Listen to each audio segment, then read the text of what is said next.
আসসালামু আলাইকুম। আলহামদুলিল্লাহ আজকে আমরা চলে আসলাম স্কোয়াশের গাছগুলো উঠাই ফেলবো।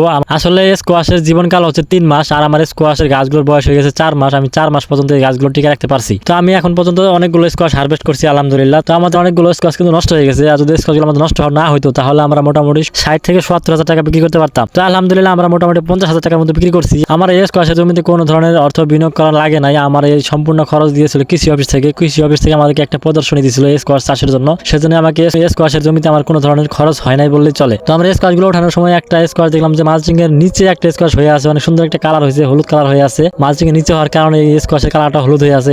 এই স্কোয়াশটা আজকে আমরা রান্না করার জন্য নিয়ে যাবো ইনশাআল্লাহ। আর আমি মালচিং দিয়ে এবার প্রথমবারের মতো চাষাবাদ করছি, এর আগে কখনো মালচিং দিয়ে চাষ করে নাই। সেজন্য আমার মালচিং যখন বিছাইছিলাম তখন অনেক ভুল ছিল, আর এখন মালচিং গুলো উঠাবো এখন হয়তো অনেক ভুল হইতে পারে। তো মালচিং গুলো আমি প্রথমে লাঠিতে পেঁচানোর চেষ্টা করছিলাম, কিন্তু লাঠিতে পেঁচাতে অনেক সময় লাগতেছিল। আর আজকে অনেক রোদ উঠছে, রোজা রেখে রোদের মধ্যে কাজ করতেছি, আর অনেক সময় লাগতেছে লাঠিতে পেঁচাতে। যে কারণে আমি একটা মালচিং আমি লাঠিতে পেঁচানোর পরে আমি এই মালচিং গুলো হাত দিয়ে এখন গোছাই নিবো। আর হাত দিয়ে গোছাইতে দেখলাম যে অনেক তাড়াতাড়ি হইতেছে। হাত দিয়ে গোছাই নিয়ে এখন যদি পরবর্তীতে সময় পাই তাহলে আমি লাঠিতে পেঁচাই সুন্দরভাবে রেখে দেবো, যাতে পরবর্তীতে আবার চাষাবাদ করতে পারি মালচিং দিয়ে ইনশাআল্লাহ।